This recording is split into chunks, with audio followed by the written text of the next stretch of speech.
2-3 times a week.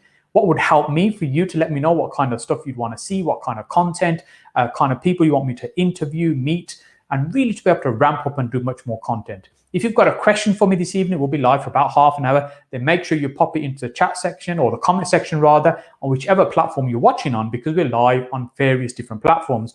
So I think we're on Facebook, LinkedIn, YouTube, Instagram, and Twitter. If I'm not mistaken, I think we're live on all those platforms. So wherever you're watching, just pop a question in the comment section and we'll do our very best to get it up on the screen. I'll get that answered in a short while. As I said, we're here for about half an hour this evening. It's the first live I've done for a little while. So apologies for little tech challenges at the beginning, because we're all forgotten how to go live, what things we need to do to get everything working the way it really needs to be. So just before we jump into those questions, let's just talk about where the market is right now, what's happening. You know, many of you will already be aware the market's very hot right now. It's at a point where it's just so buoyant. It's very difficult to buy properties, particularly at a very good price. There's so many people chasing property. Property ultimately is about supply and demand. Right now, there's a huge demand, but there's not enough supply. There's very few properties on the market versus the number of people that are looking to buy. And what that means, that's really pushing the prices up. And of course, there's other things going on in the marketplace as well, which is really helping and pushing and driving that demand forward. So for example, government's 95% backed mortgages have started, and they're now you're starting to see more of those. You're starting to see some of the banks starting to promote those on TV channels, on billboards, where they want to start pushing those 95% mortgages. And what that will mean is that you'll be able to put down a very small deposit to purchase your first home. Now, it may not be an investment property, but it's your first home. And what that means is the entry-level properties that those people will be looking to buy. People in those properties right now will then start to want to buy their next home, and that pushes up demand in terms of the overall property ladder, as it were. As you go up the ladder, people are moving up, and then the people right at the top, they might be downsizing from their homes. Some people, for example, going into care and such as well. So you see the whole market is affected by an excess demand at the entry level, and it drives everything up from there. And of course, coupled with very, very low interest rates, the lowest we've seen for a very long time, the Bank of England just recently have reiterated the fact that they don't want to see these low rates change for some time. And that means we're going to see this environment and this climate keep going for the moment. And of course, we've got the stamp duty deadline. That's this Wednesday. It's a cutoff point. We're under some massive pressure to get some of our transactions complete, because it means if we fall past that date, some of the buyers, their price will change by about £12,000 or £15,000. So really, we want to make sure that we're getting those deals done on time and getting them all wrapped up. So let's jump into some questions now. So I'll get my assistant, Callie, to flash up the questions on the screen just over here. In fact, let me just change the view here. Okay, so let's see who we've got as our first question. When Callie's ready, I'll flash up on the screen. So I can't see a question on the screen at the moment. Well, it's because of the two. So is it on the wrong one? No, it's the other window on LinkedIn. You need two windows. Okay, so we're sorting it out. In fact, let me say hello to people on Instagram at the moment, because I can see this screen. So we've got Tom, JXC, Hassan. We've got our first question on the screen up here. Fantastic. So this is on YouTube. It's Chan Verdi, and it's any tips for converting residential to maisonettes. So I'm guessing you've got a house and you want to split that into flats. I guess I don't have enough information in terms of what you're trying to do, but effectively, if you're trying to convert a single property into multiple properties, you're going to have to go through the planning process. But before you rush out and do that and instruct an architect to just get started with that, what I would do is I'd look to see who else in the area has already converted properties like this. So who's taken properties similar to yours and turned them into what it is that you want to do. Now, the reason you want to do that is because you can look to see how successful they were being, not necessarily with the build or the conversion, but more so with the planning process and how they went through that, because this is all public information. It's going to be on the planning portal for your local authority. So you jump on the planning portal, have a look at the planning application, how that went through. You'll also see the plans that they put together to give you some ideas. And of course, a great little tip for you is you'll have the details of the architect that did that particular conversion or the drawings for that particular planning application. And that might be a useful starting point for you to ping them a message, maybe have a chat with them, let them know what you want to do and see what your chances of success are going to be with that. So I hope that helps with that, Charan. So our next question is on LinkedIn. So that's from Fatima. If we have a seminar on joint venture partners, if we can have a seminar, I've forgotten how to read as well. So definitely something we'll be doing in terms of raising finance. That's one of my most favorite subjects in terms of how you can grow your property business using really none of your own money. And the reason it's one of my favorite subjects is when I started in property, I really did not have any money to invest with. And I had to get very, very creative in trying lots of different strategies and techniques to be able to start building my property business. And the one that's really worked and the one I continue to do still today is to work with other people and get other people to fund projects, whether they're lending money or whether they're joint venture partners. And really the difference between the two, one is a fixed return when they're lending money to you for a project. And the other one is where they're sharing the risk and reward for you, which is a joint venture. So we'll definitely be doing some more sessions and training around that. As I said, that's been one of my most favorite topics when it comes to investing in property. It's something that's helped me massively. Just related to that, sometimes people say to me, you know, I spend a lot of time sharing content like this and putting out videos and just really helping other people in their property journey. I said, why do I do that? Well, there's many reasons I do that. One of the ones is I do enjoy helping other people. It's, you know, it's a massive buzz. And when I started my property investing journey, there were quite a lot of people that were very helpful, that reached out to me and were very supportive. And I really appreciate that. And I want to really be able to try and help and give back to other people as well. And of course, it also means it brings potential business to me as well. What kind of business we're talking about? Well, for example, we're just talking about investing with other people's money. Sometimes people that have funds will reach out to me and say, hey, can I work with you? How does that work? Can we have a chat about that? Other times people might want to learn in terms of mentoring and hand-holding, in terms of support through what they're particularly doing themselves. Some people may be bringing deals to me in terms of projects that they got that or they're looking at that they might want some help and support with as well. So ultimately what it does, it also acts as a great platform for me to grow my network, my contacts, my connections, and potentially new business as well. So, you know, I'd encourage you, if you're not already, to share your journey, what you're doing, what you're up to on social media. It's such a powerful platform. You know, you can reach so many people, you can find like-minded people. And my networking first started in live networking events.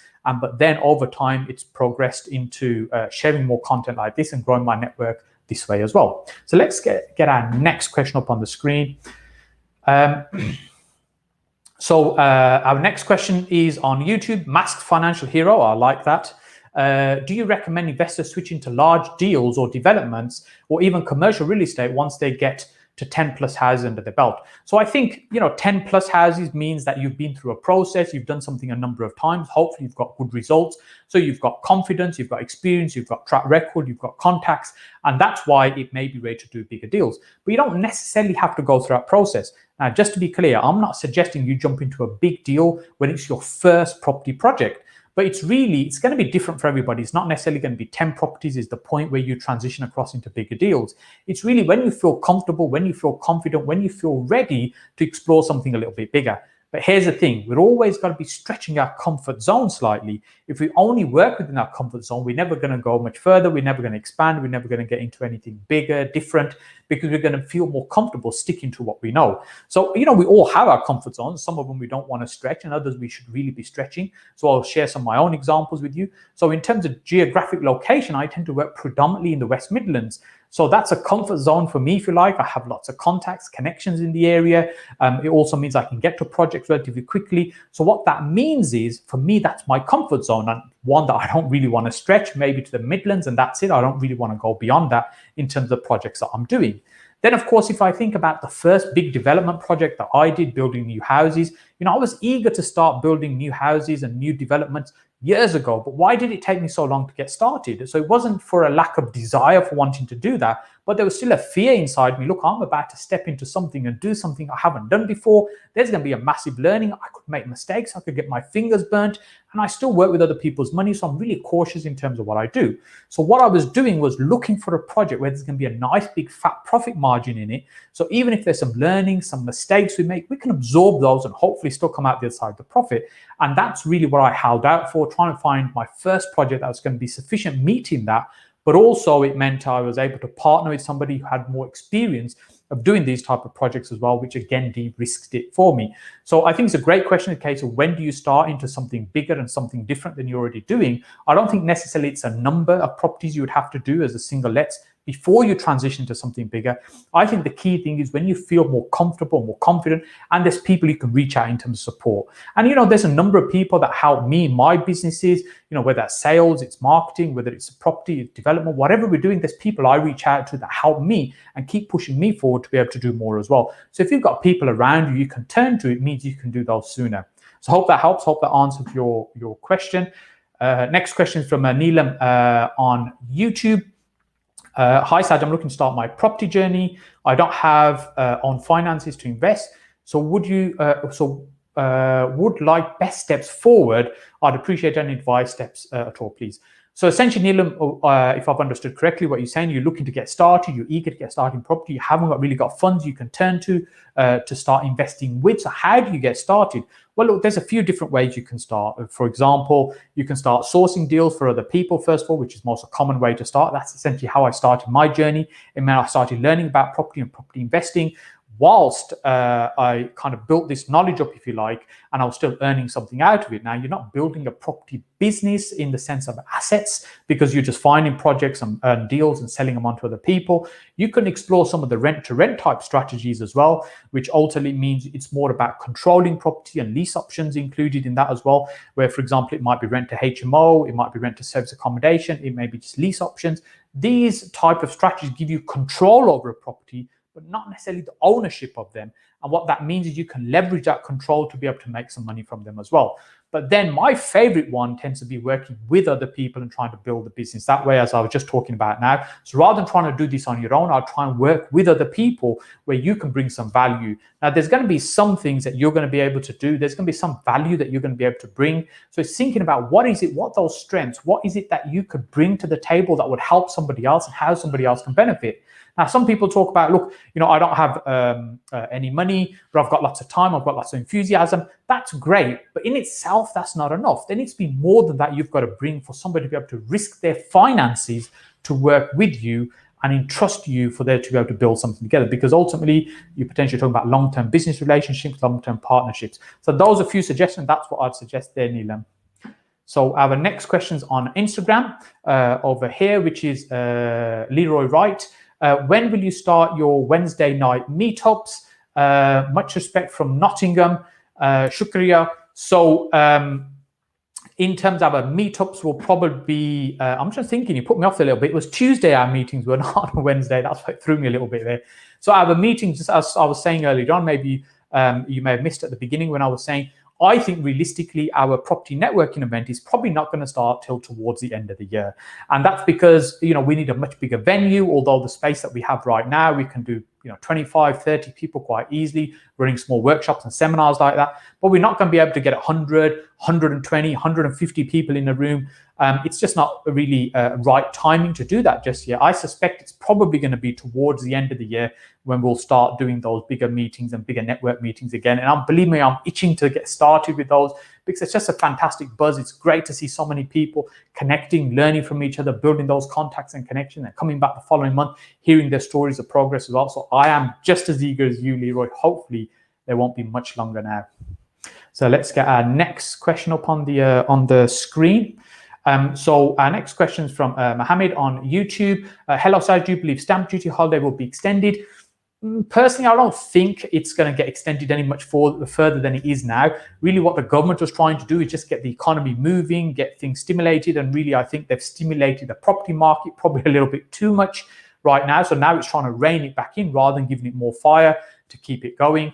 So the current stamp duty discount, the 500,000, no stamp duty up to 500,000 will disappear this Wednesday on the 30th of June. Then the next one will run to the end of September, which will drop down to 250,000. Essentially what that means, if you're buying a property at say 225,000, there's still going to be no stamp duty to pay till the end of September. And then after that point, it'll kind of kicking back to normality. I suspect it's a little bit too early to say whether they're going to extend it beyond that. My gut feeling is I don't think it will happen. Last time around, people were talking about whether it's going to extend and change, and I felt it probably will because they hadn't quite achieved what they wanted to do with stamp duty, but I think now they ultimately have, so they'll probably back off and leave it as it is. That's my view on that, Mohammed. So our next question is on YouTube, T31 TTO, sound like a registration number. Hi Saj, what's the best way to avoid voids? Okay, so this is your voids are essentially when you have a changeover between tenancies in a property. So you're going to have that gap. So when one tenant moves out and the next one moves in, that gap in the middle essentially is your void. How do you minimize that void? Well, there's a number of things you can do. One of the most single important things you can do is start marketing that property early, soon as you're aware that the current tenants are looking to move out. So generally speaking, the tenants will give a month's notice. I have a friend that asks for 2 months notice from his tenants. We do a month's notice with our tenants. So they've got to give us a month's notice to let us know that they're moving out in a month's time. And what that means is, rather than sitting around and waiting when that property becomes available, then we start marketing it, start looking for tenants. We start marketing it now, straight away. We start marketing it to be available in a month's time. So what that means is that we can start showing some people the property, and there's a very good chance that when this tenant moves out, we'll hopefully have somebody ready to move in within a very short space of time. Often it may not necessarily be on the same day, it could be within a day, because we need to do a changeover on the property, make sure the property move out has gone okay. If there's any work that needs doing, we need time to be able to get that done before the next tenant moves in. So that's one of the best ways you can minimize that. And of course, you can incentivize your current tenant in terms of, they might think, well, why are they going to allow people to come through their home for you to be able to find the next tenant? But they don't necessarily have to. They can make things difficult for you, but you can incentivize them, for £50, £100, £200, whatever it might be. If they can help you, and all they need to do is maybe you could ask them to show people around. And if somebody decides to take the room, the flat, the house, whatever it might be, that you'll pay them £200 on the success of the new person moving in. So now the current tenant's been incentivized. First of all, keep the place nice and tidy. Tell them all about the great things. Tell them how much of a great landlord you are, which hopefully you are. So what they're doing is they're bigging you up, the property up, so that there's a good chance a future tenant will come in and take it, rather than them not being incentivized. And somebody comes around and says, yeah, that damn patch in the corner has been there for 2 years, and I've told the landlord he hasn't sorted it out. And so this is going to put potential tenants off, as opposed to encourage them. And of course, if the property is in good order, it's in a good location as well, all these things happen in terms of minimizing voids as well. So I hope that helps. So let's see, it's our next questions on LinkedIn. Sarvan Singh, I want to join your coaching or mentorship. So just visit my website, sajhussain.com, and there's some details about the current mentoring that we do. We are making some changes to the program in terms of how that works. But really what I talk about, the mentoring, is ultimately to be able to help you get further faster by avoiding mistakes, getting there faster. That's essentially what we try to achieve with the mentoring, having a clear outcome that you want to achieve, i.e. the goals that you're trying to achieve, and then how can we support you over 12 months to be able to achieve those goals. And I've been part of many mastermind groups and mentorships before, and currently still am as well. And they vary in terms of quality and how they work. Some of them, it's really a case of jumping on a bus and you all go together on one journey and everyone's given the same thing. Personally, my view is that people want different things. So rather than trying to push something that I think that everybody should be doing, it's about understanding what somebody's goals are, really. Where are they right now? What strengths do they have? What resources do they have available to them? How much time, money, skill, experience do they have, versus what strategy they're trying to do, and which is going to be the best way to achieve that strategy, and then really support through that. So that's really how that works. So you can jump on the website. I'll give you some more details there. It's application based. So if you complete the application, then somebody from office will give you a call, have a chat with you, understand what you're looking for. If it seems like it might be a good fit, then they'll arrange a call for us, you and I, to speak, and we'll take it from there. So I hope that helps there. So next one's on Facebook, from Rajesh. Do you think buy-to-let is still a good investment in 2021 with the pandemic and lockdown restrictions? So I think, just as I was just saying now, that you have to think about what goals and objectives you ultimately have from property. So I think that's a starting point before you think about, is buy-to-let in itself a good investment? Because the answer really is, it depends if it fits in with what you're trying to achieve. So for instance, let's say you're trying to build up a nest egg for the long term, for the future, and you're buying, say, 2 properties a year for the next 5 years. And then those properties might not produce you a great amount of rent when you think about taxation, everything as well. It may be you're going to produce very little income from those properties. However, if we believe, like, certainly I do over time, that the house prices go up and up and up over time, as they have in this country, and occasionally you'll have a little bit of a dip, but generally speaking, the trend tends to be upwards. So that means in 10 years, 15 years, 20 years, it's very likely those properties will be worth significantly more than they are today. So that means you'll have a nice big nest egg in 15, 20 years time than you have today. So if you're basing it on what you're going to generate in terms of profit now, you might think, well, on the face of it, it probably isn't worth it. It's not worth doing. But actually, when you think about what is it you're trying to achieve, and does it help achieve that in terms of, say, long-term capital growth, then you've got much more likelihood of that happening. Now, hey, look, there's no guarantees of what's going to happen in the future. None of us know. None of us have a crystal ball. But, history is a good example of what happens. If I look at what my father paid for property when he first came to this country in the 60s and he bought his first home, what he paid for that versus what those houses worth today, it's just unbelievable in terms of the amount of increase in value that has happened over the last 40, 50 years. And I'm not saying we'll necessarily get the same thing. I don't know. But even now, if you look at a small modest house, can be 250, 300,000 pounds, in the Midlands, for example. And someone just starting out, a couple, my daughter just purchased her first house with her husband.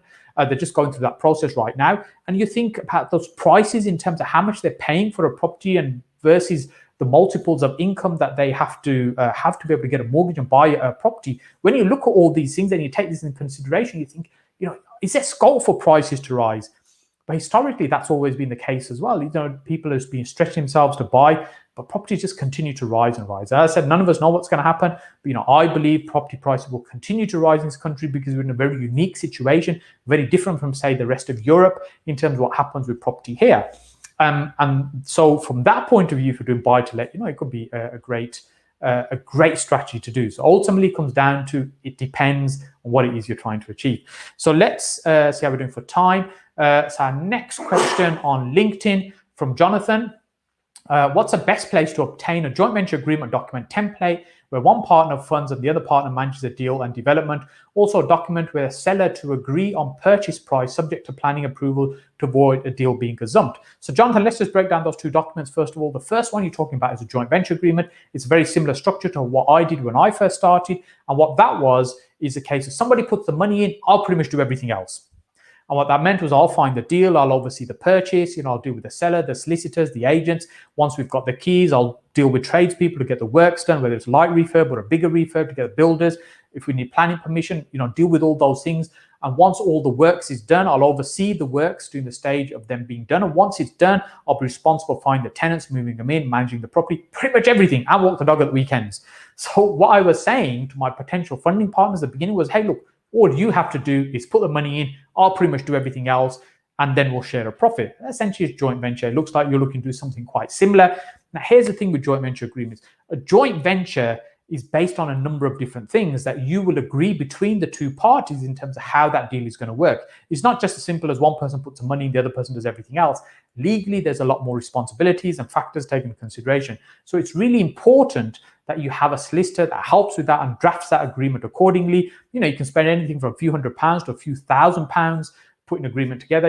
I'd say it's not going to be unusual to spend £2,000 or £3,000 for a good, decent joint venture agreement that's been drafted that's going to protect both parties properly.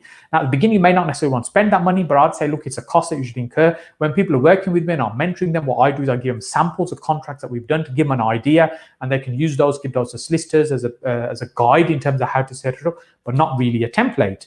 The other question was with regards to if you're looking to get planning permission on a property. Let's say you put an offer in on a property and say it's subject to you being able to get certain planning approvals.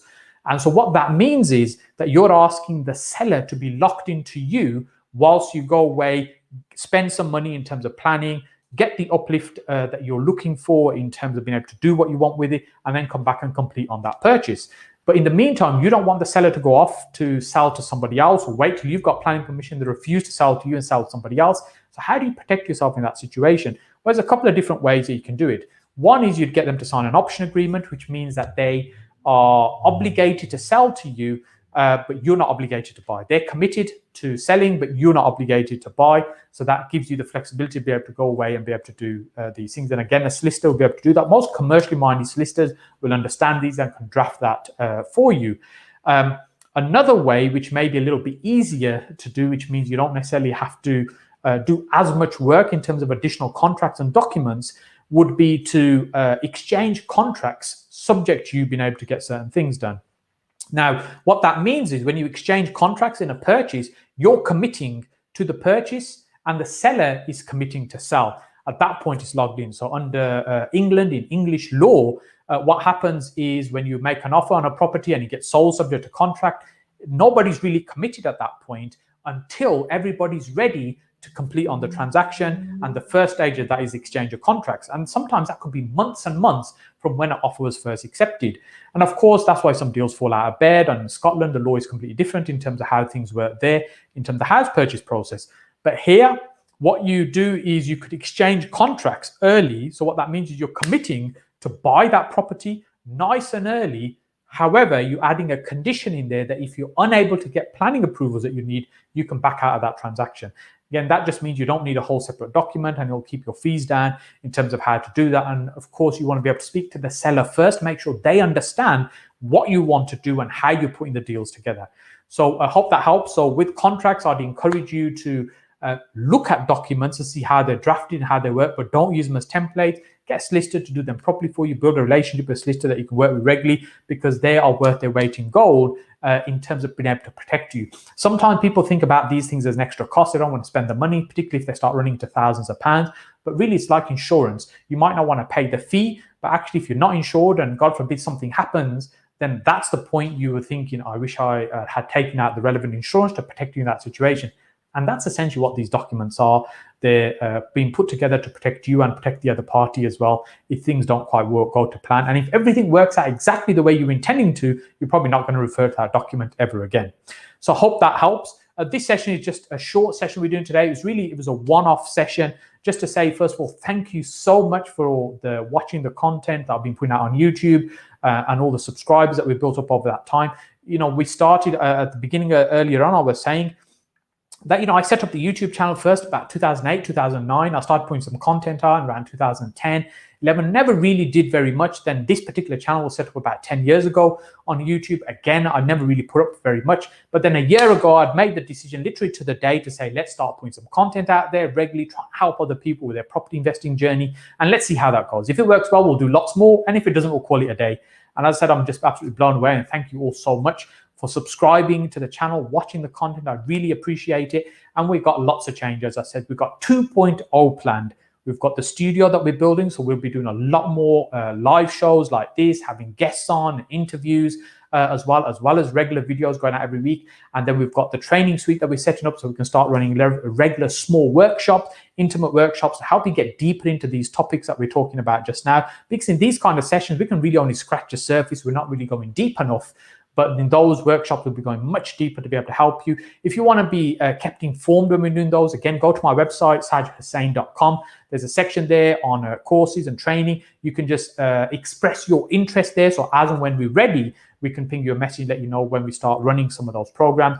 And it'll probably be later in the year when we start running our live networking again. But of course, in the meantime, there'll be a lot more content to come. And I just want to say to you, thank you so much for watching. And I look forward to seeing you again very soon. What's happened?